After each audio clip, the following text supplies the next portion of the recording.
Mari sama-sama kita berdoa sebelum kita merenungkan setiap kebenaran firman-Nya.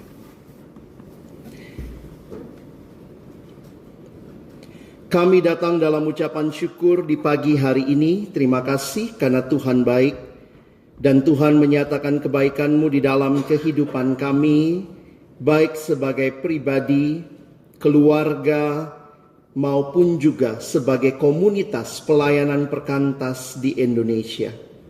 Kami rindu firman-Mu kembali menyapa setiap kami pagi hari ini, menolong kami bukan hanya memahami, tetapi pada akhirnya juga boleh memberlakukan firman-Mu di dalam kehidupan dan juga pelayanan kami.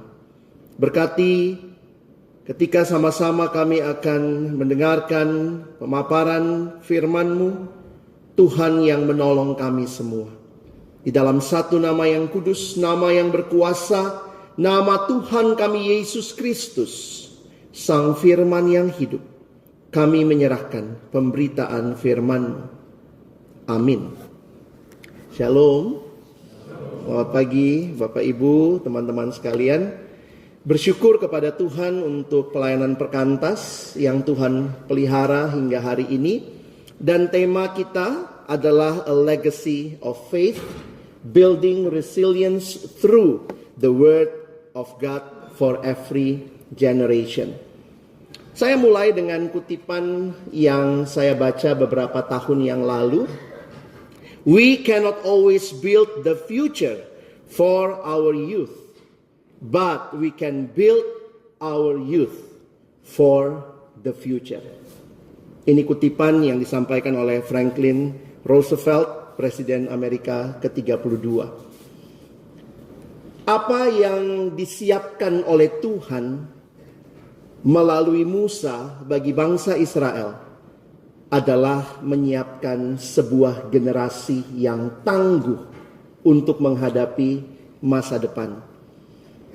Dan itulah juga yang sudah kita dengarkan dalam pembacaan dramatic reading pagi ini.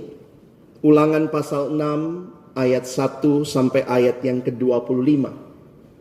Di latar belakang tadi kita melihat 10 perintah Allah. Tidak bisa kita lepaskan bahwa bagian ulangan 6 adalah bagian yang terkait dengan ulangan pasal 5. Apa yang Musa kembali sampaikan kepada Israel? Ayat-ayat yang kita baca tadi sebenarnya kalau kita lihat itu adalah bagian yang sebelumnya Musa menutup bagian tentang 10 perintah yang seringkali disebut dengan Dekaloh. Karena itu kalau kita perhatikan di akhir pasal yang kelima, di akhir ulangan pasal yang kelima, kita bisa melihat setelah disampaikan, jadi kalau Bapak Ibu Saudara membaca mulai dari ulangan 5 ayat 1 sampai 31, itu mengulang kembali 10 perintah Allah. Nah, kemudian kita bisa melihat konteks dari bacaan kita pagi ini, ada 3 bagian sebagai latar belakang, mulai dari pasal 5-nya. Siapa sumber instruksi ini? Dan bagaimana seharusnya respon Israel? Hal apa yang diharapkan? Kita lihat yang pertama dulu ya. Dan perhatikan kalau kita lihat, saya tulis ayatnya di sebelah kiri, di sebelah kanan pembahasannya. Allah sebagai sumber instruksi. Allah yang mengharapkan ketaatan penuh Israel. Dan hasilnya, kalau mereka mengikuti, adalah hidup yang diberkati dan sejahtera di tanah yang dijanjikan Allah jika mereka tidak menyimpang dari jalannya. Itu adalah siapa sumber instruksinya. Perhatikan yang kedua, siapa mediator dari instruksi itu, dan apa perannya, dan apa hasil yang diharapkan. Maka saudara bisa melihat Musa menjadi pengantara. Dialah yang mengajarkan hukum agar orang Israel menghormati dan mengutamakan Allah, dan tujuannya adalah agar berkat Allah melimpah turun-temurun bagi generasi mendatang. Dan yang ketiga, siapa yang mendengar perintah ini dan yang perlu melaksanakan instruksi ini, dan apa hasilnya kalau mereka mendengarkan. Maka saudara perhatikan di bagian yang ketiga sebagai konteks, Israel mendengar dan melaksanakan instruksi itu akan membawa kesejahteraan berulang kali. Dan ketaatan mereka itulah yang memastikan kehidupan baik dan berlimpah di tanah penuh susu dan madu yang Allah janjikan. Siapa yang memberi instruksi? Apa yang diberikan melalui siapa? Dan yang ketiga, kepada siapa? Apa yang sebenarnya Allah rindukan melalui Musa? Allah merindukan bahwa setiap generasi menghadapi tantangan dalam menjaga iman tetap hidup. Dan itulah yang Tuhan siapkan melalui pemimpin-pemimpin Israel secara khusus dalam konteks ini Musa. Nah saudara yang dikasihi Tuhan, Ulangan pasal 6 mengajarkan pentingnya mewariskan iman melalui kehidupan keluarga. Karena perhatikan tadi itu konteksnya ya. Kalau ada anakmu bertanya nanti, maka kamu harus menjawab mereka. Melalui kehidupan keluarga, kalau kita sekarang kan keluarga rohani ya, kita melakukan pemuridan. Ulangan 6 ini mewariskan iman melalui kehidupan keluarga pemuridan, dan itu berakar kuat di dalam firman Tuhan. Sebenarnya inilah inti dari eksposisi pagi ini ya. Saya tutup dalam doa saja. Jadi di tengah-tengah dunia yang berubah, tantangan yang akan dihadapi ke depan, Allah menyiapkan generasi melalui Musa untuk punya ketangguhan ketika punya iman bisa menghadapi tantangan ke depan. Bagaimana itu? Dibentuk melalui hidup yang berakar pada firman Tuhan. Ada 3 hal yang saya rindukan kita pikirkan pagi ini. Yang pertama, bagaimana kita bisa melihat pentingnya mewarisi atau mewariskan iman yang kuat. Saudara bisa perhatikan di dalam Ulangan 6 tadi, ayat 4-5. Dasar hidup iman yang teguh, karena kita kalau ingat apa yang disampaikan tadi adalah dimulai dengan mengasihi Tuhan dengan sepenuh hati. Itulah skemanya orang Israel. Dan mengasihi Tuhan dengan sepenuh hati, kalau kita kaitkan dengan pasal 5 tadi, maka itu berarti mereka harus pegang firman Tuhan. Firman Tuhan mereka pegang, mereka hidupi dalam keseharian mereka. Karena itu waktu membaca Shema Israel, kata Shema sendiri ini dari kata dengarlah. Ini pengakuan imannya orang Yahudi ya. Nggak kayak kita kalau berdiri banyak banget ya. Aku percaya pada Allah Bapa panjang gitu ya. Kalau ini mereka. Dengarlah hai orang Israel. Tuhan itu Allah kita. Tuhan itu Esa. Di tengah-tengah bangsa-bangsa yang punya konsep politeisme, maka Allah sebagai Allah yang satu adanya, itu perlu dihayati, diyakini. Mengasihi Tuhan di dalam pemahaman Tuhan yang mana. Karena waktu itu banyak Allah ya. Jadi bukan cuma mengasihi Allah, tetapi Allah yang mana. Allah itu Esa, Tuhan itu Esa, kasihilah Tuhan yang Esa itu Allahmu dengan segenap hatimu, dengan segenap jiwamu, dan dengan segenap kekuatanmu. Sehingga saudara perhatikan ini ayat 6-9 saya tuliskan ulang. Apa yang kuperintahkan kepadamu pada hari ini haruslah engkau perhatikan. Haruslah engkau mengajarkannya berulang-ulang kepada anak-anakmu dan membicarakannya apabila engkau duduk di rumahmu, apabila engkau sedang dalam perjalanan, apabila engkau berbaring, dan apabila engkau bangun. Jadi memang kalau lihat di dalam konteks ini, keluarga itu jadi pusat hidup rohani. Dan sebenarnya banyak peran, kalau kita lihat di Israel konteksnya itu bapak ya. Kalau sekarang kadang-kadang suka gitu, nggak apa-apa lah, yang penting mamanya rohani. Bapaknya nggak bisa doa, nggak apa-apa lah. Nanti urusan mamanya, kalau anak-anak mau tidur doalah gitu ya. Ada satu alumni yang pernah cerita, Saya bersyukur gitu ya, suami saya dia perempuan, suami saya selalu berjuang doa malam itu dia yang berdoa untuk anak-anak, bersama dengan anak-anak. Saya ikutin prinsip Alkitab Bang katanya ya, anak-anak diajarkan oleh bapaknya berulang-ulang begitu. Jadi saya bilang biasanya gimana kalau bapaknya pulang malam ya, kalau anak-anak udah sangat ngantuk saya yang ganti pimpin doa, tapi kalau tidak saya tunggu papanya yang pulang. Ini generasi yang kemarin kita dengar, kata Kak Hilda, fatherless. Udah kehadirannya kurang, kerohaniannya kurang juga begitu ya. Jadi klop lah gitu ya. Fatherless, godless. Dan ini menjadi hal yang kemudian saya bersyukur ketika banyak keluarga yang mungkin disfungsi. Maka Tuhan menghadirkan pelayanan kita bukan menggantikan ya, tetapi saya pikir komplementer ya, melengkapkan apa yang sebenarnya kurang. Kita bisa melihat ada staf-staf laki-laki yang mengambil peran seperti figur ayah, ada staf-staf perempuan yang mengambil peran seperti ibu, ada board-board yang turun ke ladang bisa mengambil bagian itu, sehingga ini menjadi bagian yang menurut saya juga peran yang Tuhan percayakan kepada perkantas dalam mewariskan iman. Dan bagi orang Yahudi ini agak unik juga ya. Tadi Kak Bea dengan jelas menunjukkan tangan dan dahi.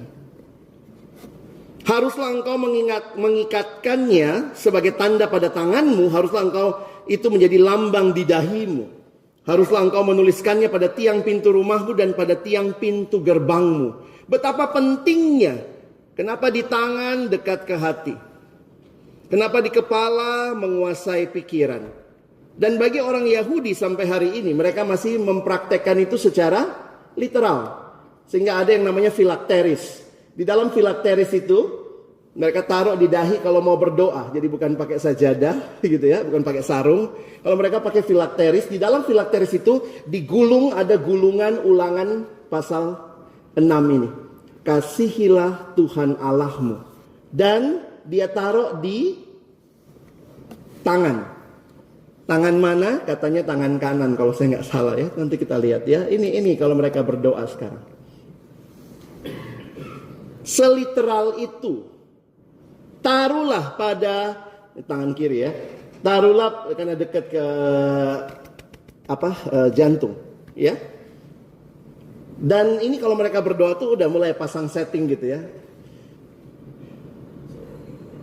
Bagaimana kita menghayati betapa pentingnya mewariskan iman sampai tanda-tanda lahiriah seperti ini menjadi sesuatu yang diingat, dicoba bagaimana supaya itu melekat dalam kehidupan mereka. Sehingga refleksi saya, mewariskan iman. Generasi muda harus melihat iman sebagai bagian dari kehidupan, bukan hanya tradisi. Karena itu menjadi sesuatu yang sangat common, sangat umum waktu makan, waktu di perjalanan. Jadi sebenarnya itu bukan tempat yang pas buat mengajarkan. Tetapi kehidupan yang dihidupi dan menghidupi firman menjadi kehidupan yang dibagikan dengan kuat. Dan saya bersyukur Tuhan menghadirkan perkantas dalam konteks ini untuk mewariskan iman yang menjadi bagian kehidupan. Dan karena itulah kita butuh orang-orang yang benar-benar menerapkan firman Tuhan dalam hidup sehari-hari. Karena memang core-nya yang kita hidup itu firman Tuhan ya. Yang tadi kalau di bagian atas buat Israel disimpulkan dalam 10 perintah itu. Jangan ada padamu Allah lain dan seterusnya. Sehingga mari kita tetap menjadi gerakan yang benar-benar berakar pada firman. Tapi kemudian juga menghidupi firman. Kenapa? Karena inilah dasar kita. Dari mana kita tahu Tuhan mengasihi kita? The Bible tells me so. Dari mana kita tahu Yesus bakal datang kedua kali? The Bible tells me so. Kalau Alkitab tidak lagi menjadi bagian yang kita sama-sama pikirkan, renungkan, hidupi, maka tidak ada lagi dasar. Ketika Alkitab diambil dari hidup Kristen, maka selesailah kekristenan. Karena semuanya berdasarkan the Bible. Bangun hidup yang berakar dalam firman Tuhan. Dan Tuhan sudah memberikan kepada kita petunjuk yang menarik. Gambaran-gambaran yang menolong kita menghayati. Misalnya kita tahu ya, firman-Mu itu pelita bagi kakiku, terang bagi jalanku. Tuhan udah tahu jalanmu bakal gelap, suram. Mau survive? Firman-Mu pelita bagi kakiku. Pemazmur mengungkapkan dengan begitu banyak hal dalam Mazmur 119. Rasul Paulus kepada anak rohaninya Timotius mengingatkan, segala tulisan yang diilhamkan Allah memang bermanfaat untuk mengajar, untuk menyatakan kesalahan, memperbaiki kelakuan, untuk mendidik orang dalam kebenaran. Silahkan kita berkreasi dengan cara-cara yang kreatif, pendekatan-pendekatan yang lebih relevan, tapi demi apa? Demi firman Tuhan terus diajarkan dari generasi ke generasi. Kalau kita kreatif demi kreatif, saudara, we miss the point of being creative dalam pelayanan. Kalau kita relevan demi relevan, supaya kita diterima, bisa gaul sama anak-anak, ngomongnya bisa nyambung. Kalau kita sekadar melakukan itu demi hal itu saja, we miss the point. Kita tidak meninggalkan legacy. Kita hanya meninggalkan metodologi bagi generasi demi generasi.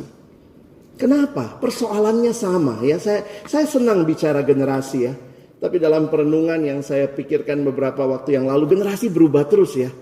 Tapi apa yang sama?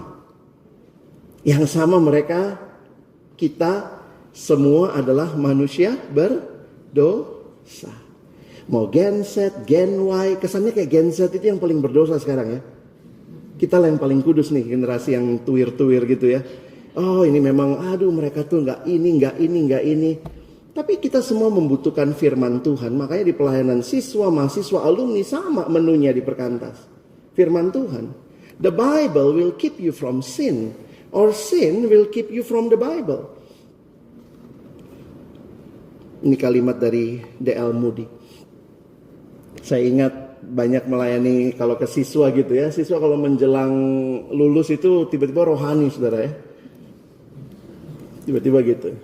Waktu saya tanya mau kuliah di mana dek? Ya, beberapa kali kan pergi ke Rockris sekolah, pimpin ibadah persiapan ujian nasional. Waktu dulu masih ada ujian nasional ya. Kalau mau ujian nasional aja lu persiapan ya. Terus kemudian mau kemana dek nanti kuliahnya? Itulah saya nggak tahu Tuhan mau apa kak. Wis Tuhan langsung gitu ya. Oh gitu ya.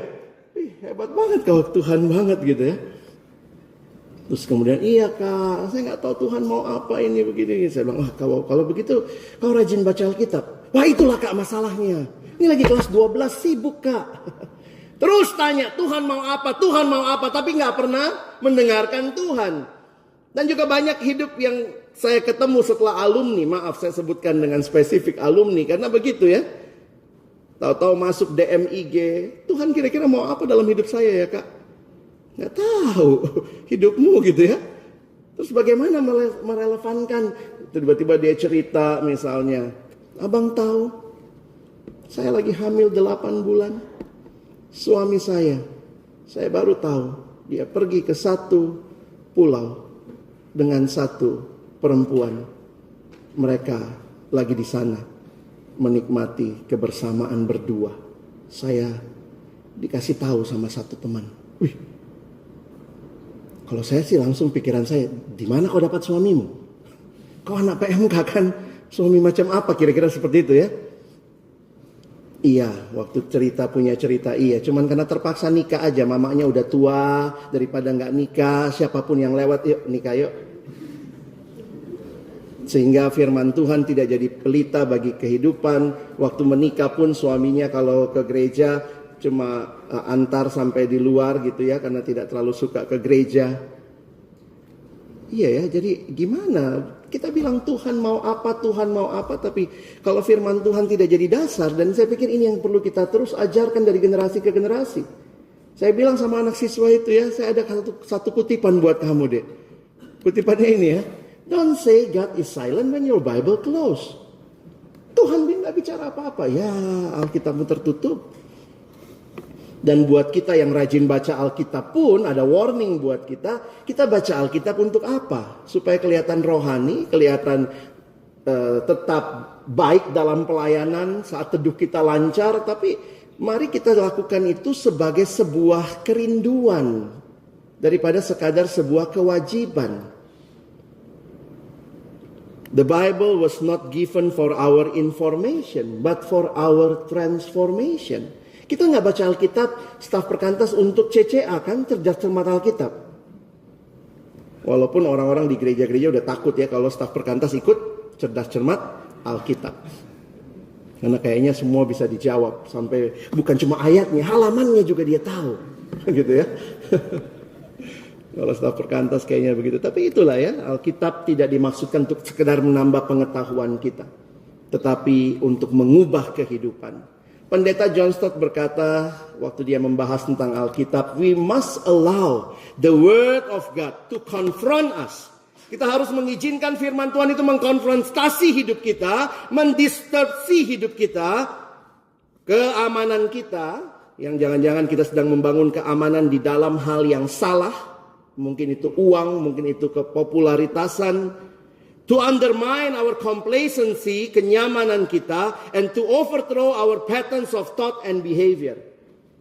Dan kalau kita mengalami firman Tuhan itu benar-benar mengubah hidup kita, maka bukan hanya pikiran, perasaan, tetapi juga perbuatan kita menyatu. Dan ini kita harus mengizinkan kira-kira begitu ya. Biarkan firman Tuhan itu melakukan bagiannya. Anak siswa kadang lebih jujur ya. Waktu saya bilang gitu, kenapa kamu nggak baca Alkitab? Males kak. Habis semua tentang saya. Ya habis baca kayaknya dia dituduh gitu ya. Ini tentang aku lagi kak. Ini pokoknya kalau baca Alkitab, saya bilang Alkitab melakukan fungsinya begitu ya. Mengajar, menyatakan kesalahan, memperbaiki kelakuan, dan mendidik orang dalam kebenaran. Maka mari kita lagi lebih serius dengan disiplin rohani ya. Saya pikir ini bukan cuma dari kita siswa. Ini ya kenyataan semua kita juga harus hadapi. Disiplin rohani bagi kita bukan syarat memperoleh keselamatan, tapi respon karena sudah selamat. Maka nikmatilah. Lakukanlah itu dengan kerinduan yang dalam. Bangunlah kehidupan kembali yang punya quality time untuk melakukan disiplin rohani. Yang jangan-jangan bagi kita yang sangat rohani pekerjaannya, pergumulan sehari-harinya, bicara firman dan seterusnya, apakah disiplin rohani menjadi bagian yang kita benar-benar tetap pelihara? Bukan supaya selamat. Maka suka saya tanya, apa bedanya sisa sama sisi? Satu pakai A, satu pakai I. Itu opung-opung juga tahu ya. Kalau ada makanan, terus kemudian kita lapar, kita makan, udah kenyang, ada dikit, namanya sisa. Kalau sisi, sebelum makan, disisihkan dulu ya. Mana lebih terhormat, dikasih makanan sisa atau sisi? Saudara apa aja mau ya.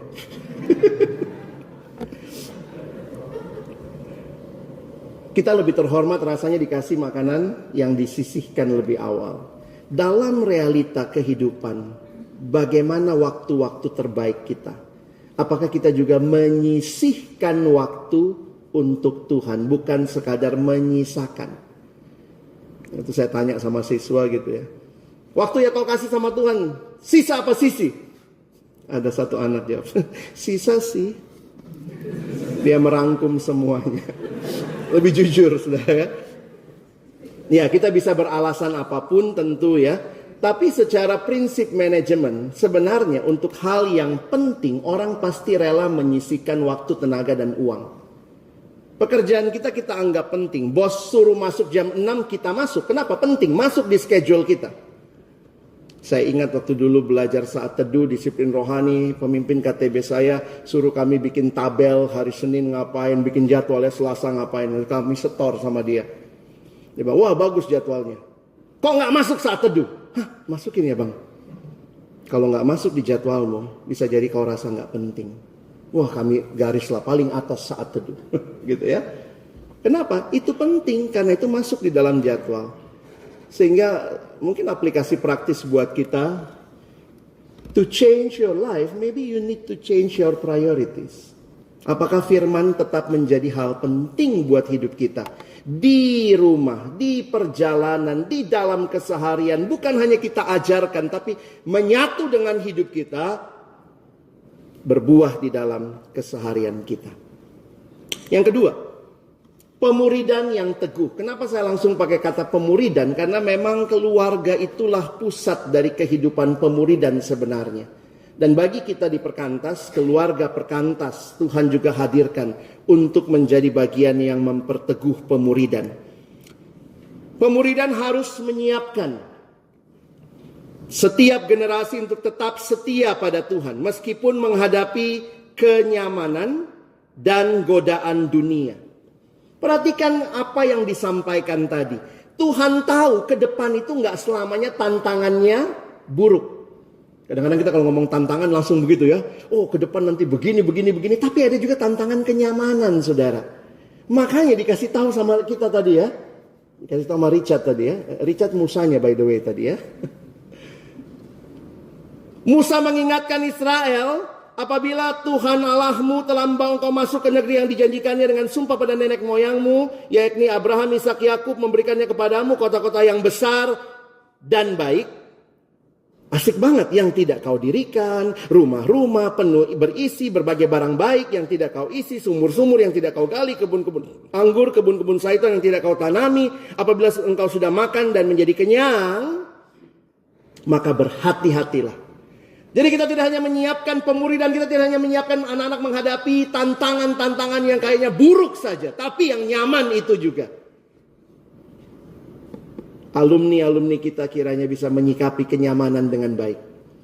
Posisi yang kadang-kadang, ya kalau kita dengar sharing alumni ya, iya aku gak pernah loh bang, tiba-tiba Tuhan angkat aku dapat promosi ini. Aku bahkan gak pernah mengajukan, tapi gak tahu bosku lihat aku bang. Puji Tuhan, apa responmu? Apakah engkau melupakan Tuhan? Berhati-hatilah supaya engkau jangan melupakan Tuhan.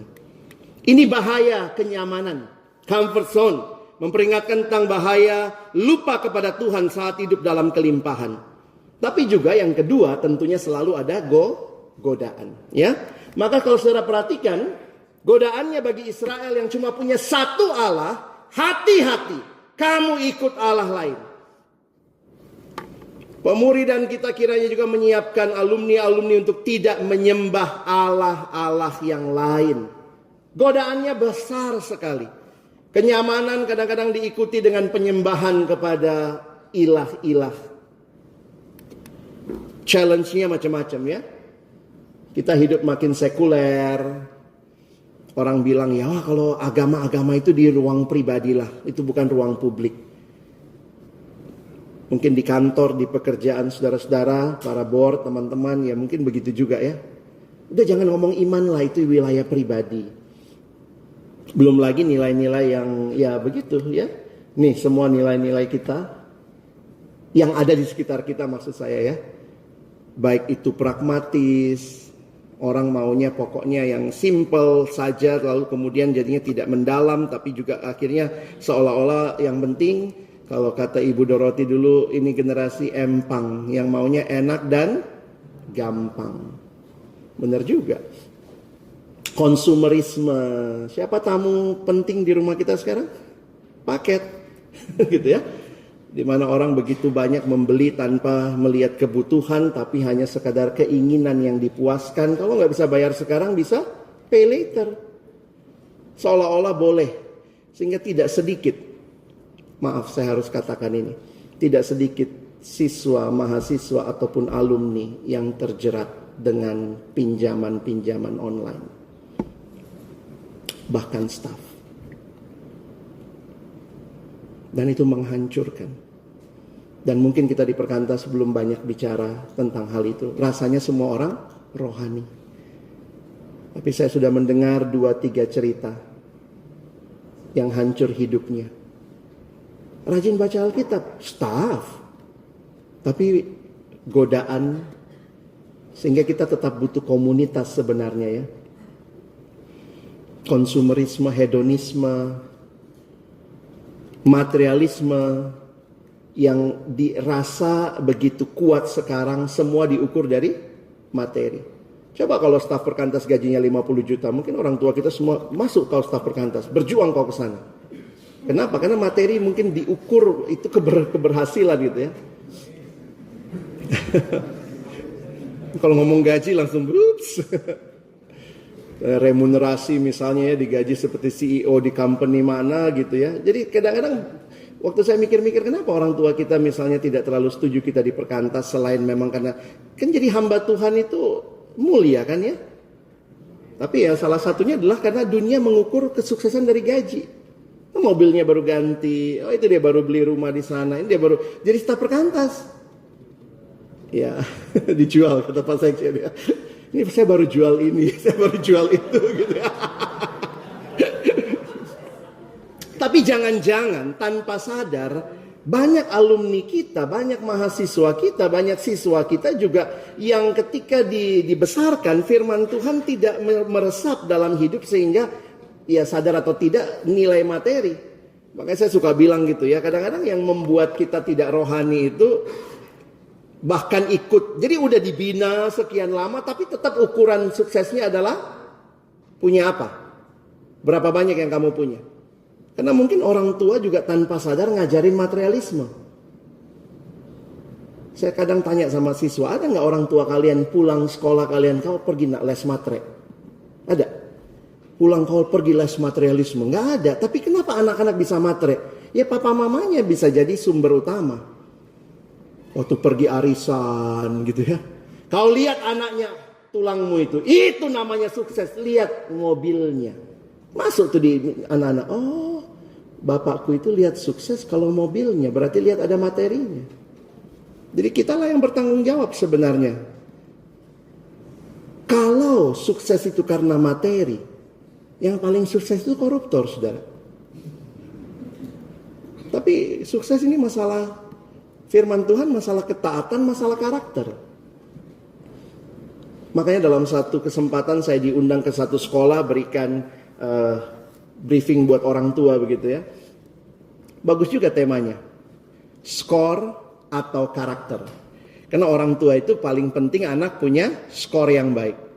Jadi kemudian gurunya kasih tema itu waktu saya gumulkan, iya juga ya.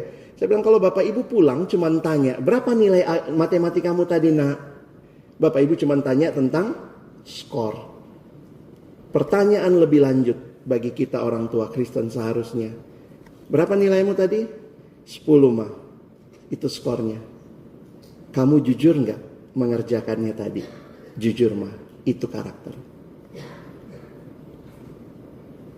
Karena kalau orang tua kumpul, ibu-ibu gitu ya. Berapa nilai matematikanya? Ulangan kemarin. Oh anak saya 7. Oh kalau saya 10. Siapa guru lesnya? Langsung saling tanya ya. Bagi dong nomornya gitu. Kenapa? Kita mau anak kita punya skor yang tinggi. Tapi jangan lupa karakter. Dan kiranya juga alumni-alumni kita makin menghayati bukan keberhasilan itu bukan cuma punya apa, sudah pergi kemana, sudah sekolah di mana, tetapi karakter-karakter yang itulah nilai kekristenan yang Tuhan inginkan. Silakan kita teruskan ya, ini dunia post-truth, post-modern, dunia yang lebih sekarang lagi, apalagi ini ya generasi sekarang, pokoknya yang penting perasaan saya. What I feel, itu jauh lebih penting. Ada seorang memberikan bagan seperti ini ya, silakan teman-teman nanti. What is your worldview? Silakan kita bisa mulai misalnya dari sebelah mana untuk kita tahu nih, ternyata dunia ini begitu banyak worldview. Kalau saya percaya God exists, maka tanya lagi. Kalau saya bilang yes, apakah more than one God exists? Kalau more than one God, yes, berarti politeis. Kira-kira begitu ya. Jadi ini kita bisa menavigasi sebenarnya banyak sekali. Ini baru tentang Allahnya ya. Ini baru tentang apakah Allah ada. Nah alumni-alumni kita disiapkankah, pemuridan kita menyiapkan mereka menghadapi kenyamanan, menghadapi tantangan, menghadapi perubahan. Karena kerinduan kita tetap setia. Jangan mengikuti Allah lain karena hanya Tuhan yang layak disembah, diandalkan. Coba saudara lihat.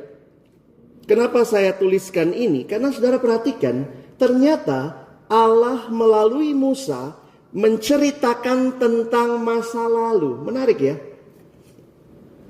Menyiapkan generasi ini, kita butuh orang-orang yang menceritakan masa lalu juga. Makanya intergenerasional tetap harus ada.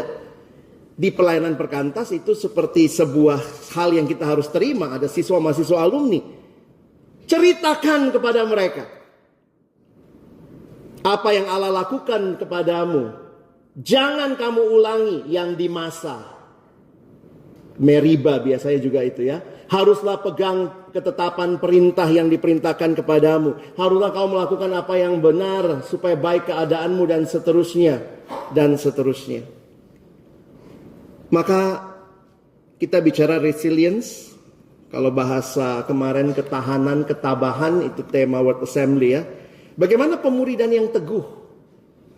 Teman-teman dan saya menyiapkan generasi yang terus harus dibangun. Punya ketangguhan menghadapi tantangan, godaan zaman. Baik itu kenyamanan, baik itu begitu banyak Allah yang ditawarkan. Dan kita butuh orang-orang yang memuridkan dengan setia. Kenapa? Karena kita lihat kesetiaan Allah juga. Kita harus berjuang terus dengan berbagai pergumulan melayani generasi ini. Kalau kita give up melayani generasi ini, sudahlah saudara, selesai gitu ya. Karena kita orang-orang yang Tuhan panggil melayani orang-orang muda. Saya dapat satu kutipan waktu ikut training barusan. Menarik, seorang senior kita di pelayanan perkantas internasional. Dia cerita tentang pelayanannya di Mesir. Dia bilang di Mesir juga tidak mudah dan seterusnya. Terus dia kasih satu kutipan ya. Dan kemudian saya coba renungkan ya. Dia bilang kadang-kadang Tuhan tutup pintu. Atau kadang-kadang pintu tertutup, saya nggak tahu mesti bagaimana ya. Terus dia bilang begini, when a door is closed, see if there is a window you can jump through. Ini kalau pintu tertutup, lihat aja mana tahu ada jendela kita bisa lompat ke sana gitu ya. Sehingga akhirnya dia melihat, menyaksikan pelayanan yang terus berbuah, bertumbuh. Bukan karena selamanya pintu terbuka, tapi setiap kesempatan yang Tuhan buka jadi kesempatan yang dipakai. Sebagai penutup, kita bicara dari kemarin ya, pemuridan yang intergenerational. Itu ada di dalam Alkitab juga. Orang tua ke anak, itu seperti yang kemarin kita dengar kata Kak Hilda, itu intergenerasi. Mungkin bahasa lebih pasnya antar kalau kita ya. Kan ini bahasa Indonesianya. Pemuridan antar generasi melibatkan dialog yang mendalam tentang makna firman Tuhan. Memberikan makna. Ada waktunya nanti anakmu bertanya. Itu kalimat Tuhan ya. Apabila di kemudian hari anakmu bertanya kepadamu. Tadi anaknya Yemima ya. Yemima maju dan bertanya. Apabila mereka bertanya, apakah peringatan, ketetapan, dan peraturan itu yang diperintahkan kepadamu oleh Tuhan Allah kita? Maka terjadi pemaknaan. Karena jangan-jangan yang turun cuma tradisinya ya. Tapi waktu diskusi terjadi, anak-anak bertanya tentang iman, inilah saatnya kita berbagi tentang kebaikan dan kesetiaan Tuhan. Makanya ceritanya adalah cerita kita dahulu adalah budak di bawah Tuhan keluar. Semua instruksi ada konteksnya. Semua perintah, semua disiplin ada konteks yang dibaliknya. Kita meresponi kasih setia Tuhan. Pemuridan intergenerasional bukan sekadar metode dan cara, tetapi membagikan Tuhan yang setia dalam setiap generasi dan menyaksikan itu. Tentu kita menceritakan sejarah dengan cara yang menarik tentunya. Kita dibawa keluar dari sana dan seterusnya dan seterusnya. Sebuah kutipan mengatakan, our relationship with God is rooted in our history, our story. Likewise for the people, for the whole people of God. Ceritakanlah cerita kita, yang kemudian biarlah generasi ini menemukan ceritanya bersama Tuhan. Lalu kasih tahu juga apa? Bukan cuma kesetiaan Tuhan yang harusnya mereka bisa saksikan dalam hidup kita, tapi juga ceritakan bahwa perintah Tuhan adalah untuk kebaikan kita kok. Dan membawa hidup yang penuh berkat. Jadi yang kita teruskan adalah firman Tuhan yang di dalamnya mengingatkan kita itu untuk kebaikan kita supaya kita dapat hidup yang penuh berkat. Jadi kiranya pemuridan intergenerasional yang kita perjuangkan bukan sekadar masalah cara, bukan sekadar masalah teori, metode, tetapi benar-benar cerita yang kemudian diceritakan dan menjadi cerita bersama dan diceritakan lagi dari generasi ke generasi. Karena itu kami banyak bicara pemuridan persahabatan. Itu konteks yang kita dalam Rakornas juga 2 tahun terakhir kita tekankan. Perkantas sedang bicara pemuridan persahabatan. Di saat anak-anak bingung bagaimana menjangkau, enggak, ini PKK itu ya jadi sahabat. Bagaimana jadi pengurus, jadi ketua PMK, ya jadi sahabat. Bagaimana jadi pengurus, ya jadi sahabat. Kadang-kadang orang takut sama labelnya, PKK. Aduh, metode memimpinnya gimana? Ya, akhirnya lupa harus jadi sahabat. Tapi jangan ekstrim juga. Jadi sahabat nggak pernah nyampein apa-apa. Karena sahabat kan takut melukai perasaan. Jadi pemuridan persahabatan kita bukan sahabat demi sahabat. Tapi bagaimana firman Tuhan pemuridan diteruskan tapi dalam nuansa persahabatan. Dan mungkin generasi ini akan lebih seperti itu. Itu dari mana dapatnya? Kok nasional keluarin slogan-slogan? Itu dari firman Tuhan yang kita gumulkan sama-sama waktu kita membaca Yohanes 15. Yesus bilang, aku tidak menyebut lagi kamu hamba. Aku menyebut kamu sahabat. Dan ketika persahabatan terjadi, supaya kamu pergi. Ternyata konteks multiplikasi, pengutusan. Kamu jadi sahabat supaya kamu pergi dan menghasilkan buah yang banyak dan buahmu itu tetap. Kita berjuang untuk multiplikasi supaya buah makin banyak. Kita berjuang supaya terjadi pengutusan. Tapi Yesus mengingatkan, aku nyebut kamu sahabat supaya kamu pergi dan menghasilkan buah dan buahmu itu banyak. Pemuridan persahabatan demi multiplikasi dan demi misi dilakukan. Jadi ini bukan, kita cuma ingin mengajak kita lihat semangat yang baru untuk sama-sama mengerjakan pelayanan ini. Pemuridan intergenerasional adalah jadi sahabat dari generasi ke generasi. Sebagai penutup, refleksi beberapa tahun yang lalu saya bagikan, mengkhotbahkan ayat ini ya. Kita baca Mazmur 145 ayat 4 bahasa Indonesianya ya, 1, 2 ya. Angkatan demi angkatan akan memegahkan pekerjaan-pekerjaanmu dan akan memberitakan keperkasaanmu.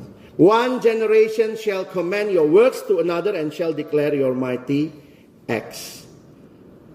Waktu saya membaca penjelasan dari John Piper, dia bilang begini, it is the biblical duty of every generation of Christians to see to it that the next generation hears about the mighty acts of God.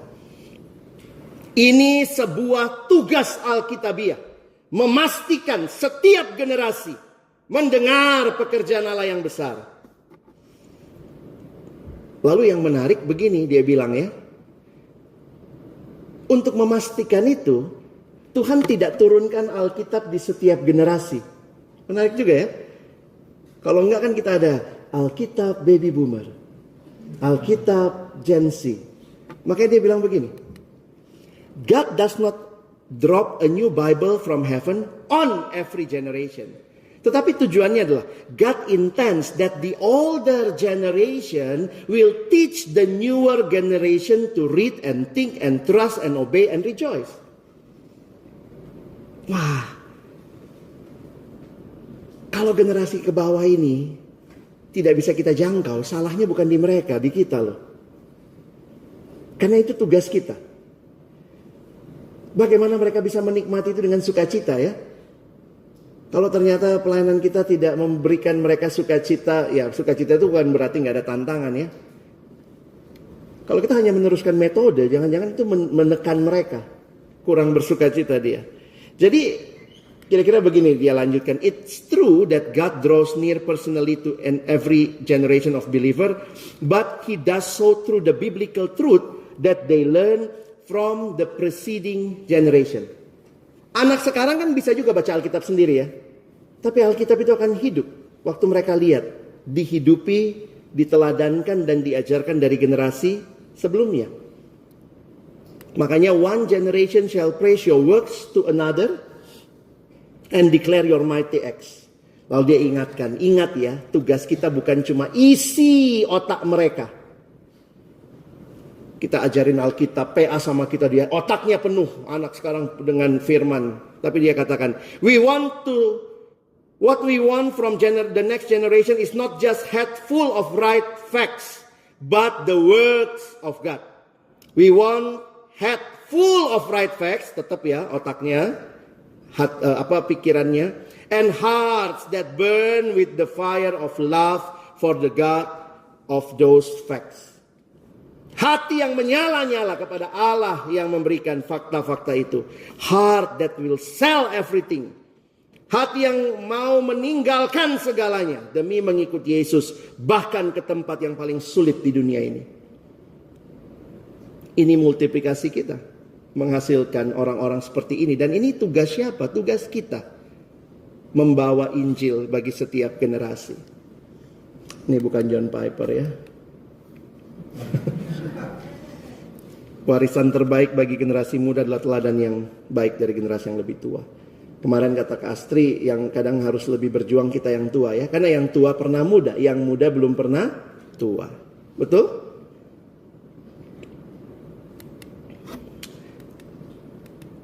Sorry. Nah, kalimat ini menarik. Anda tidak dapat melihat iman, tetapi Anda dapat melihat jejak kaki orang-orang beriman.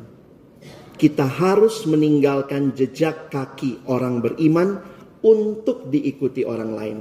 Footprints.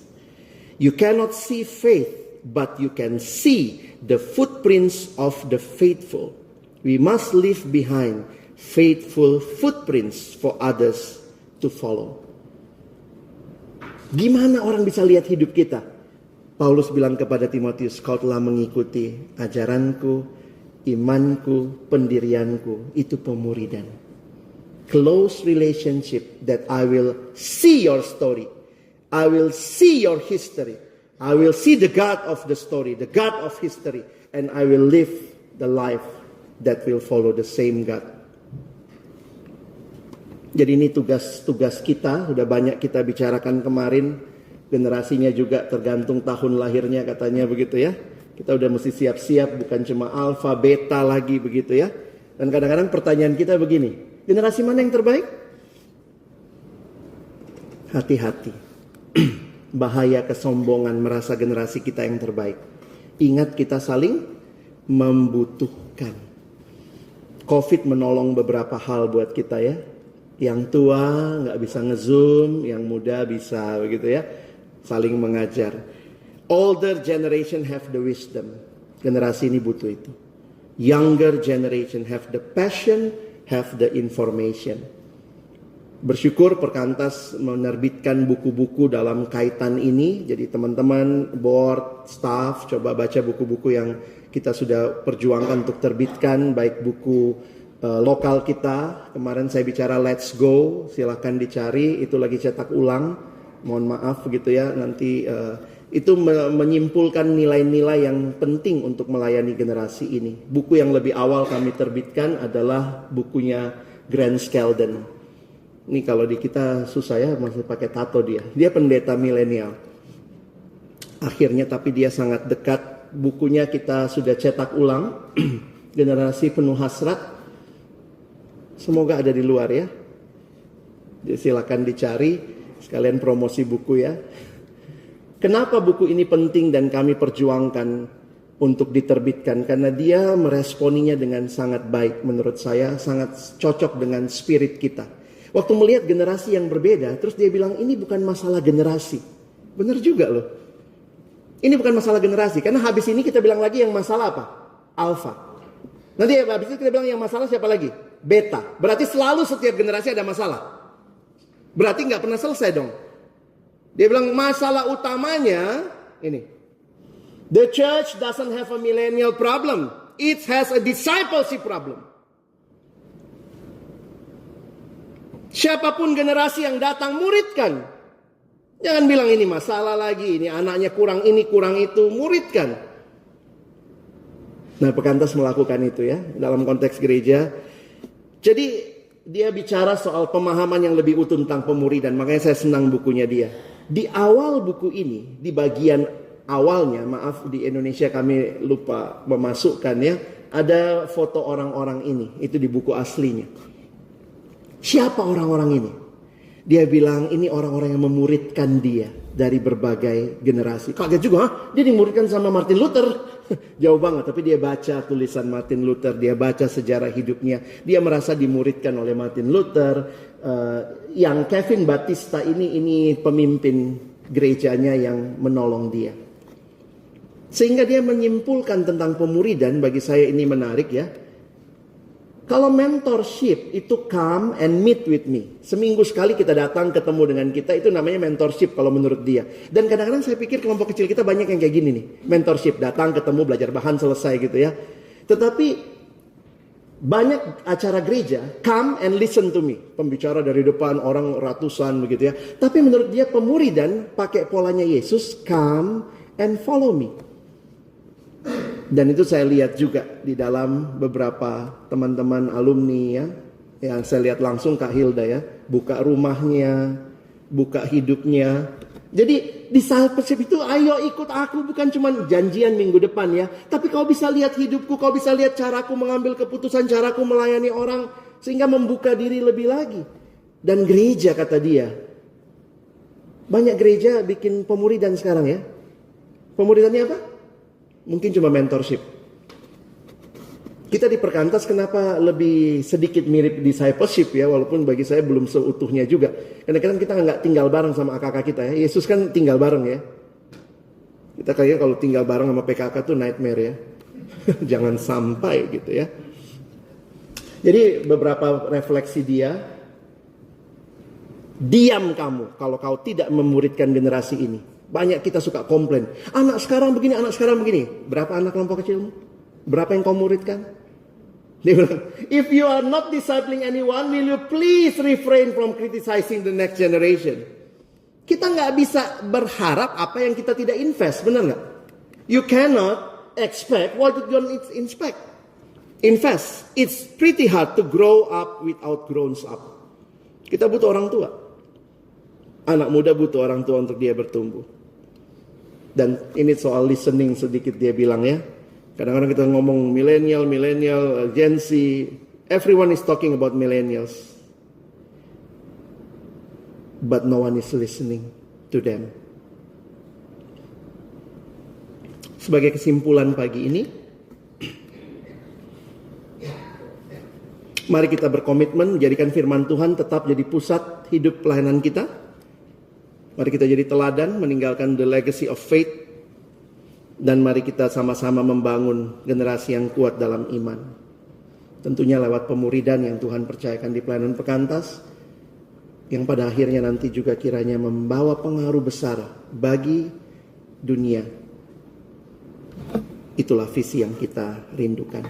Mari kita ambil waktu untuk merefleksikan semua ini secara pribadi.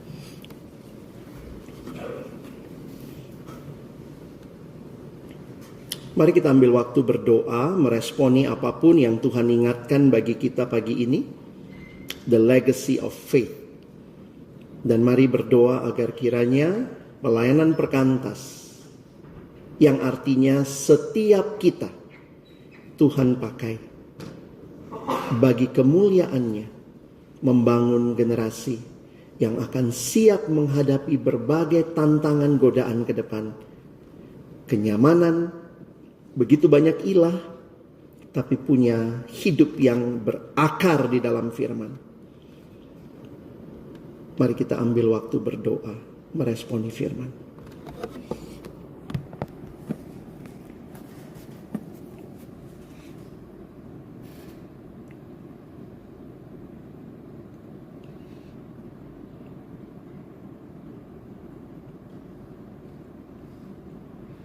Terima kasih banyak ya Tuhan untuk firman-Mu yang terus boleh bergema di dalam hidup kami. Terima kasih untuk firman yang kembali boleh menolong kami melihat apa yang Tuhan rindukan dikerjakan dari generasi ke generasi. Dan kiranya pemuridan yang kami juga coba kerjakan, perjuangkan di Perkantas, demi membangun generasi yang kokoh teguh dalam iman. Karena firman Tuhan adalah dasarnya.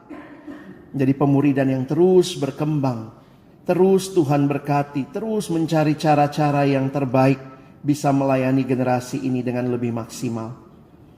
Dan di dalamnya kami percaya kehadiran Tuhanlah yang paling kami butuhkan.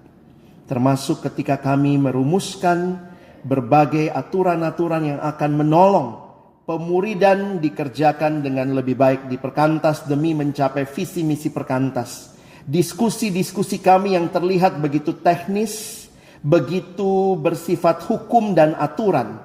Tetapi kami diingatkan semua itu demi menghadirkan generasi yang semakin mencintai Tuhan, mencintai firman-Mu, mencintai sesama, menjadi berkat besar di tengah-tengah konteks kehadiran Perkantas di Indonesia. Kiranya semangat ini yang membawa kami terus bertahan, melewati sidang demi sidang, ikut berkontribusi dalam sidang demi sidang, menjadi orang-orang yang mendoakan agar kiranya sungguh-sungguh semua keputusan yang kami sama-sama akan ambil menjadi bagian dari cara Tuhan membangun generasi bagi kemuliaan. Kami bersyukur, berterima kasih, dalam nama Yesus kami sudah berdoa. Amin.